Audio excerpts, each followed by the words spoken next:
where are we? Well, we've generated a new hypothesis by looking at our data. And that hypothesis so far is not very precise. It's just something. There's something going on in the tails of the distribution. This distribution is not a nice, clean, smooth, normal distribution. It's something that we call a bimodal distribution. Mode means most in statistics, or peak of a distribution, and bi means two.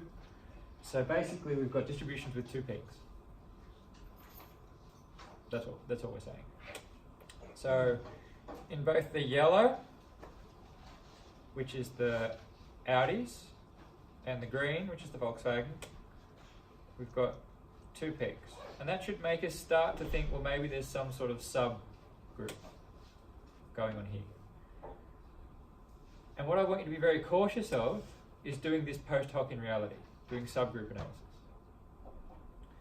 But you do see a lot in health and in psychology in the fields that I work with, where people don't find a statistically significant effect, say on some drug, but find that it works for women, or find that it works for men, or find that it works for men under 30, or find that it works for women between 25 and 72. You know, this is a really bad idea, because potentially you could divide into as many subgroups as you please. You could divide into 20 subgroups, and then there you go. You've got your significant effect. So what we'll do is tomorrow we'll address the appropriate way when we talk about regression to ask this question of interacting multiple things happening within our data. That's what linear modeling gets us to. So t-test is not really good for this, because if we're going to do this the t-test way, we have to, well, we can visually identify the subgroups, generate new hypotheses, and then correct our p-values every time we find a new subgroup that we want to test, which is not ideal. So tomorrow when we do regression, we'll deal with this in a more efficient way. But for now, we'll just open up this question, which will lead into regression for tomorrow. So, what should we do? Well, the first thing we should do is think about what could be causing this. Any guesses? It really tests more your knowledge of cars than it tests about your knowledge of statistics, I guess. So it's not necessarily statistical knowledge, but still use your creativity. Different makes. Models. Yeah. Sorry?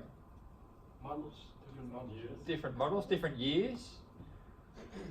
I mean, being from a mechanics family, the first thing I think of is the number of cylinders. So how many cylinders has the engine got? Because an engine with more cylinders is going to burn more fuel. So here we've got our cylinder column, and you can see here that we've got some front wheel drive cars with 5 cylinders, one with 6, and so on. So we want to look at that data, we want to look at the cylinder data. I think that would be the first place to look. You calculate the mean on this. We'll calculate the mean of the city fuel efficiency, given the cylinders and the make. Yeah.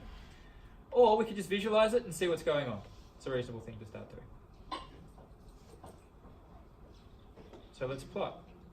And here we've got a continuous variable, cylinders, and a continuous variable, fuel efficiency. What sort of plot should we use? Continuous and continuous. Scatter plot. Yeah, we should use a scatter plot. But wait a moment, because the cylinders aren't those categorical values. Yeah, we could plot it using a box plot as well. Yeah. Yeah. We could do either. I was going to plot it using a scatter plot and put a bit of jitter in the curve. This is not the ideal way. Box plots would probably look better, and if I was plotting it for a figure for a paper, box plots would look better, but I'm going to show you a little trick. And that trick is dealing with a problem called overplotting. Overplotting. So you'll see what we mean. So box plots would work fine, but let's play around with scatter plots, just for the fun of it, and to try out this overplotting problem and how to solve it. So plot. Trying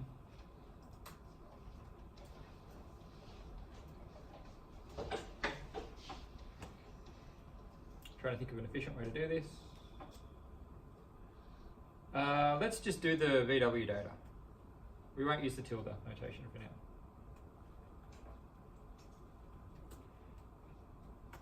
So this is just the mid-size data. This is the one that we cut out in order to make our data frame. We're not using the data frame at the moment. We're using for everything else.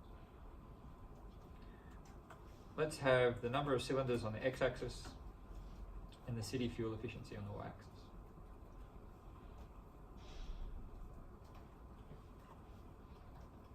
And let's make a scatter plot of that, see what it looks like. What happened to that? What did I call it?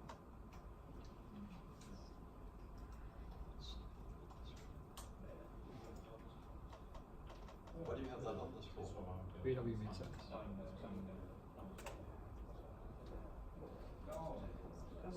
Underscore in the second. Yeah. Okay. So that takes our cylinders values and our city values and plots it. Is that a good figure? I mean, there's a bunch of reasons for why that's not a good figure. Scatter plots can be good for exploring things. Do you think, I mean, if you count the number of data points we've got here, there's many, many fewer data points than we've got for our VW. So what this has done is it's taken our cylinder values and our city fuel efficiency values, and you can see actually that fuel efficiency has been measured in discretized units. So fuel efficiency is going to be continuous, right? Fuel efficiency is going to be continuous between 0 and whatever. But here, actually, it's been measured in discretized units, so that all of the 4-cylinder cars that were, say, 20.005, 20.05, 21 point something, something, something, all of that has been discretized down to coarser units. So each dot, has a bunch of plots underneath it. So you don't have a dot for every car here. So it's not a really great figure in that sense. You're not seeing every car, you're not seeing all the data. So if there's probably 2 cars, or 3 cars, or 4 cars, or 100 cars, we don't know how many, that have a fuel efficiency of 20 miles per gallon and are 4 cylinders. So this is not a good representation. And it's the same if we do that for the Audis. And you know that just because there are not enough dots? Yeah, you have to be careful of this sort of thing. So always go back and look at your data and see if something like this has happened. Dead giveaway is when things have been discretized. Generally, if you've got a lot of data, it's good to be careful of this sort of thing. But like I say, a box plot would work really well for this, but for now we'll do it this way so that you can see this issue of overplotting and how to solve it. So here we've got the same issue.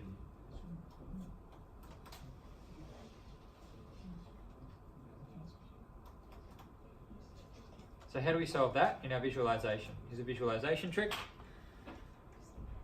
Well, we do it by adding something called jitter. What's jitter? Jitter is random noise. So what we're going to do is we're going to add random noise to one of the dimensions. So we're going to add random noise to the cylinder dimension, because we know that the cylinders are discrete. We know that there's 4, we know that there's 5, we know that there's 6, we know that there's 7. There's not 7.5 cylinders. There's not 7 cylinders actually. We know that there's not 8.5 cylinders. So we're not going to make any mistakes of spreading the data out a little bit in that dimension so that we can see our points. So we're going to add we're going to do this R norm thing that we did yesterday, where we take the mean of where the data point is on this dimension and sample it from a distribution with some standard deviation. Okay, so let's do that. So plot jitter. It's called jitter when you do this. Audi mid-size.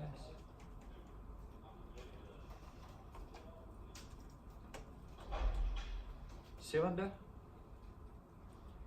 And let's give that a little bit of noise. So 0.3. So a standard deviation of 0.3 on a scale of 1 to 10. And you can play around with this and see what it looks like and adjust that, because it doesn't really mean anything, it's just for the visualizations, just so you can see. And then hopefully when we do this, all of the data points that were hidden before will come into view.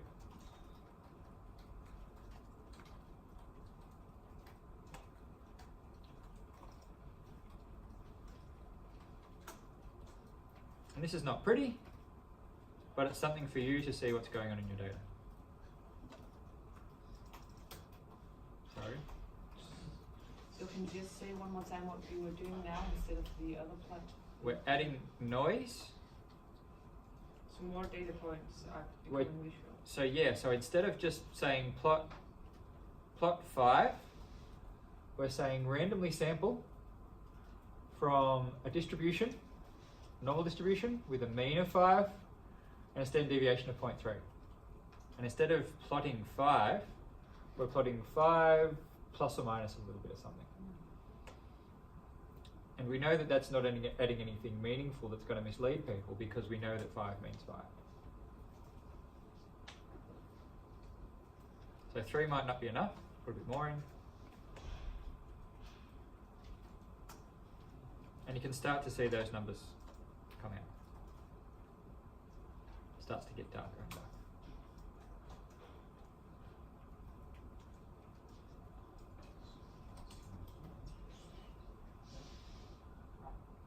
This is something that you can do for yourself. It can also look nice in visualizations.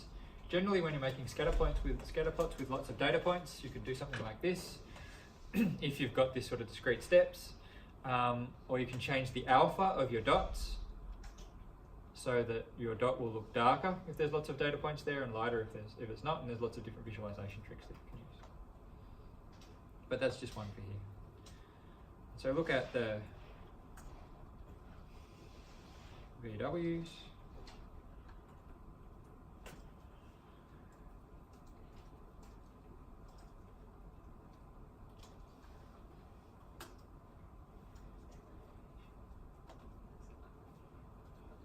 And now you can start to see the structure in your data a bit more.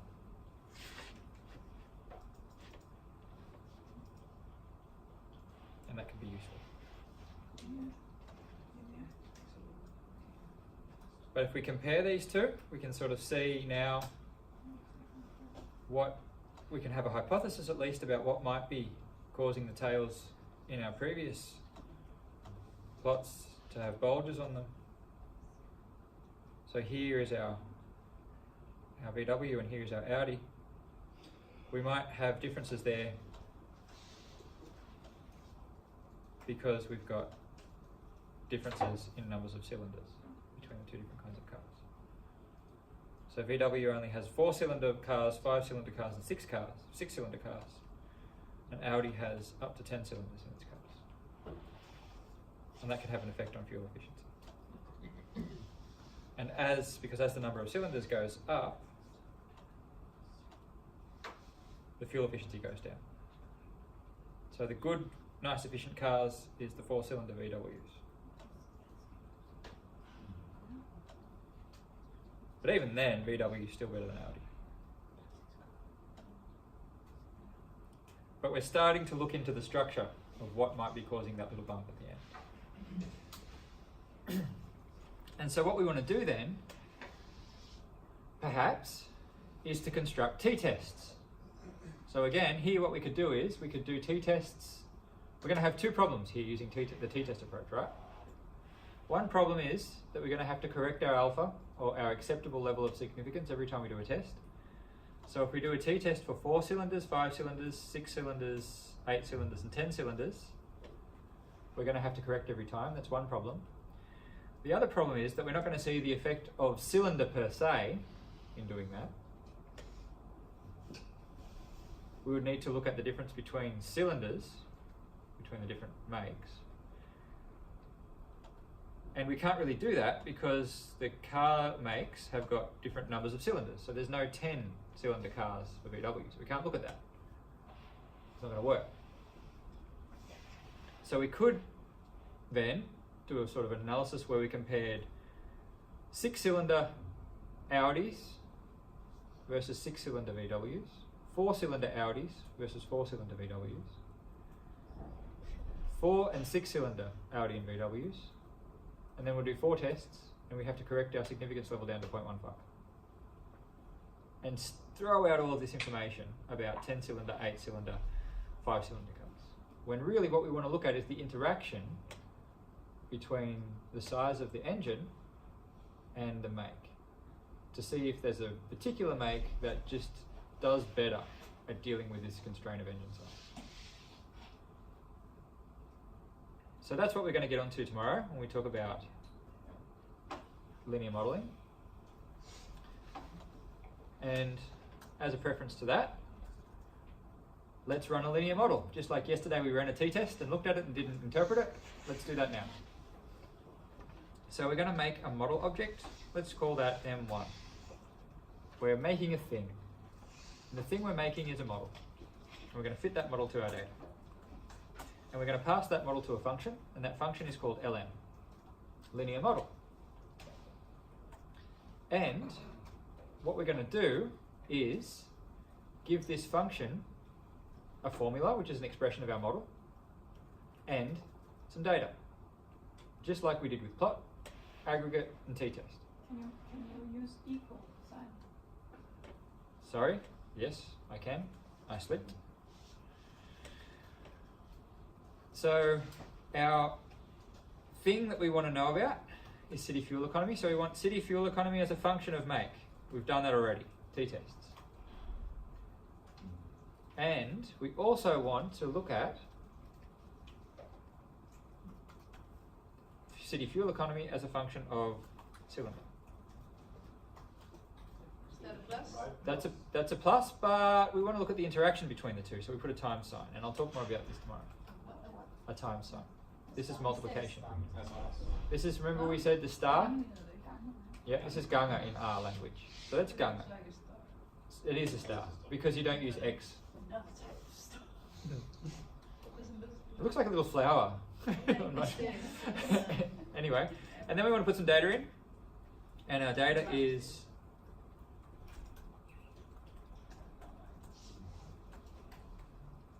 mid-sized cars, and then what that will do is fit that model. Okay, so we've created a model object, and now what we want to do is we want to look at that model object.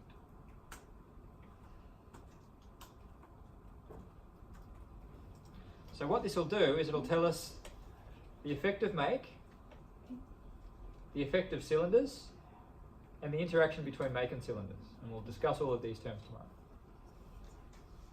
And it'll give us statistics for everything.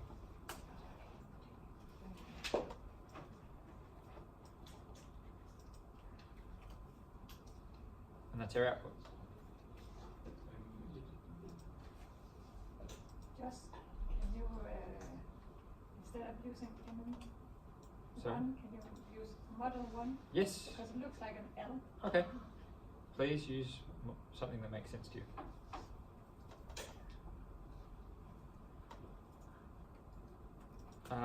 Car model.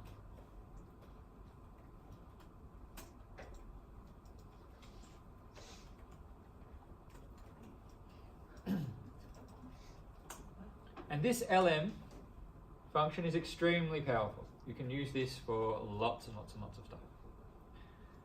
You can use it to do a t-test, as we'll see tomorrow.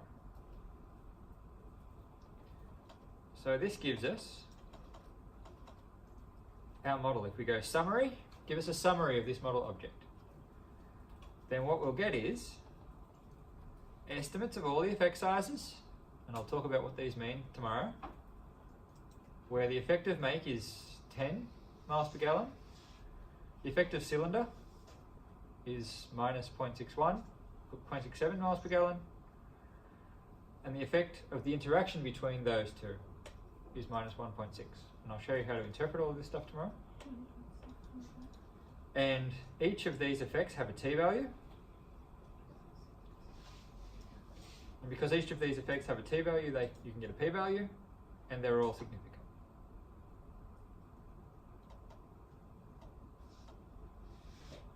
And the model tells us, we get statistics also that tell us how good the model is, which we'll talk about tomorrow, which is r squared, which tells us how much variance the model captures.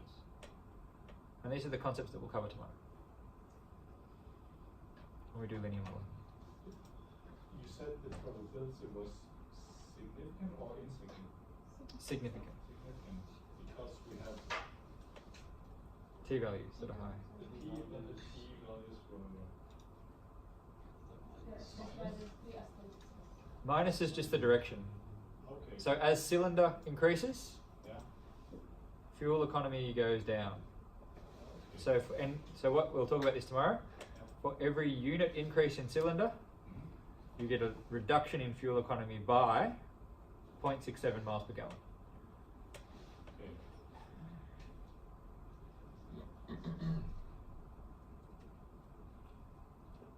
Okay? Right. Yeah. That's it for today. Tomorrow we'll do linear modeling. Thank you.